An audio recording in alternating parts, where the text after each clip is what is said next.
And I'm up here in New England. I'm following the Red Sox very, very closely, as I'm following all teams now through this podcast. But I've been following the Red Sox very, very closely for a number of years. And I'm going to have Kevin Brown on, the broadcaster for the Baltimore Orioles, in the next segment. And he saw the Red Sox for 4 games at Fenway over the weekend. So I'm going to ask him a little bit about the Red Sox, but I want to kind of just dive into the Red Sox quickly here. The Boston Red Sox, through the first 4 games of the season, are exactly who we thought they were.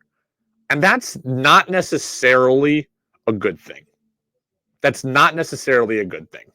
On the plus side, the Red Sox offense is as we thought it could be. That is a good thing. I thought the Red Sox offense, as we moved through the spring, had the potential to be pretty good. And so far through 4 games, the Red Sox have proven their offense can be good, and they've proven that they're hard to play against. And that is very important. This Red Sox offense will keep them in games as I thought that they could. Right? I liked Yoshida. He homered yesterday. Obviously, we all like Devers. If Casas could develop, he homered yesterday, he's going to be good. Justin Turner's a professional hitter. Alex Verdugo, we were told, was making steps. So I started to buy in towards the end of spring that this offense could be pretty good. And that has proven to be the case. The Red Sox have the 5th most runs in franchise history through 4 games. I think they're at 33 runs right now entering today, and that leads baseball, even though they've played less games than some teams in baseball. So the offense is proving to be good. But where they are also exactly what we thought they were was in the starting rotation. And that's a problem. I have been saying for months on my radio show that the Red Sox rotation was going to be a problem. And it makes me wonder this. If I could see it coming, why couldn't organizational leadership see it coming? I've defended Chaim Bloom a lot over the last couple of years. I generally like him. I think I can see the vision, and I think Chaim Bloom is very, very smart. But the starting pitching, if I saw it was going to be a problem, why didn't they see this coming? The Red Sox allowed 10 runs in Game 1. They allowed 8 runs in Game 2, 5 runs in Game 3, and they allowed 7 runs against the Pirates in Game 4 entering Tuesday. That is not sustainable on the mound, and Alex Cora knows it. He said it last night in his post-game press conference. Now, like with the Mariners in the segment prior, I'm going to do my best to not get bent out of shape because the Red Sox are only 4 games into the season. And I know that some of the guys who this team is counting on are not here right now because of injury.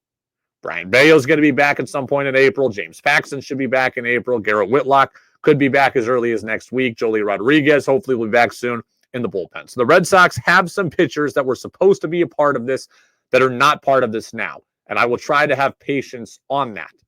But we kind of predicted that those kind of issues would come up, and the Red Sox built a rotation full of guys with issues like that, and that's really the problem. This is how this team was constructed, and that's what I didn't really like about it.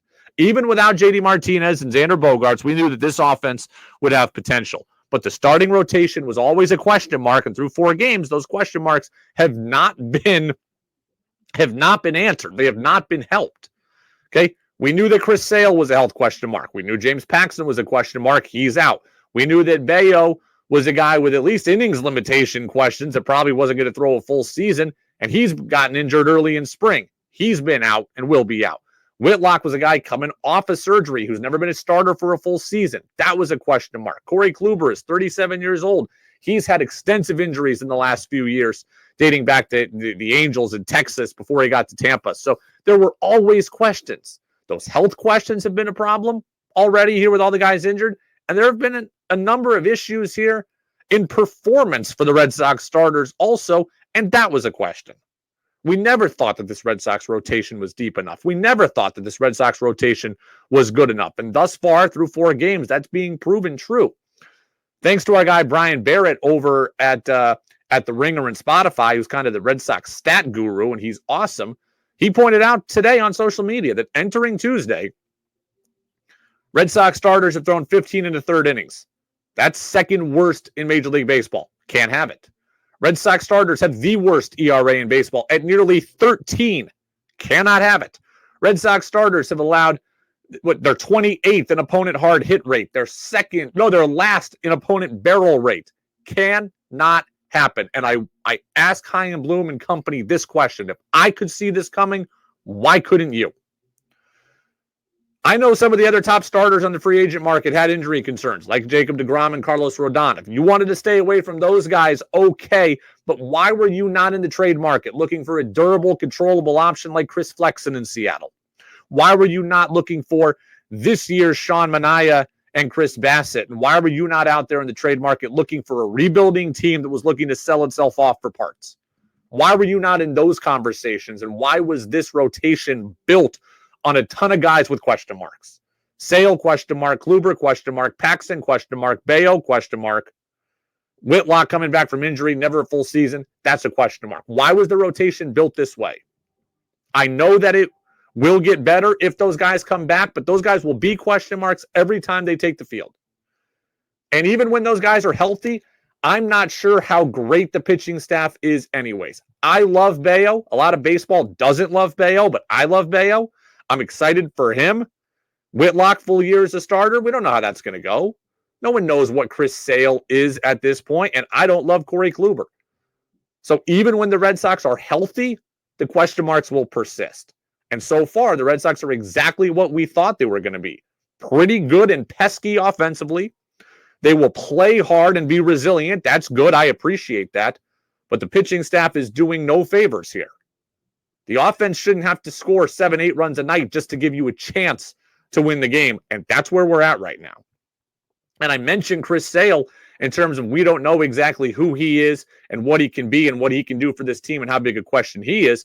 Well, John Tomasi of NBC Sports Boston was on TV the other day, and he gave his assessment of Sale. And so Giles, pretty it's damn stupid to say stick a fork in him. It's one start into the season, but I'm kind of leaning towards stick a fork in him. It's not just what we saw yesterday. If you go back over his last, 3 full seasons from 2019 till now, that they add up to one full season, 198 innings. He's allowed 33 home runs in those 198 innings. That's really bad. That's like Clay Buchholz level. And so if you've been that guy for parts of 4 different seasons now, at some point you have to ask yourself, maybe this is who he is. Yes.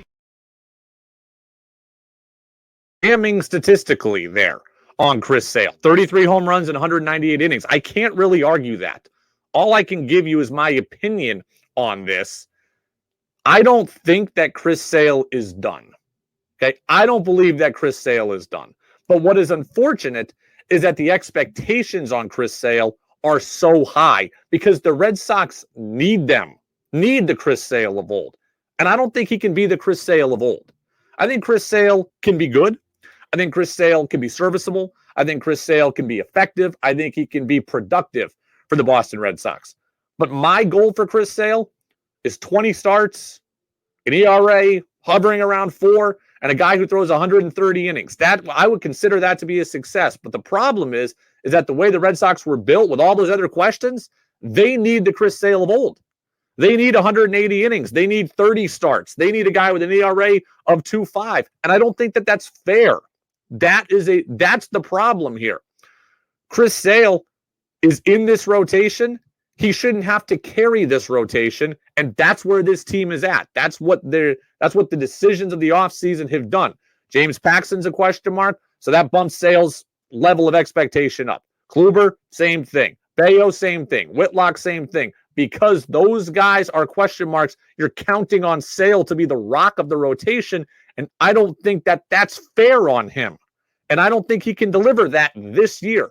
I don't think that Chris Sale is done. I think he's better than a league average pitcher, but he's not the Cy Young guy that he's being counted on to be by the Boston Red Sox. I said that would be a problem months ago. It's proving to be a problem. The Red Sox are exactly who we thought they were, and as they sit 2-2 right now, that's not necessarily a good thing.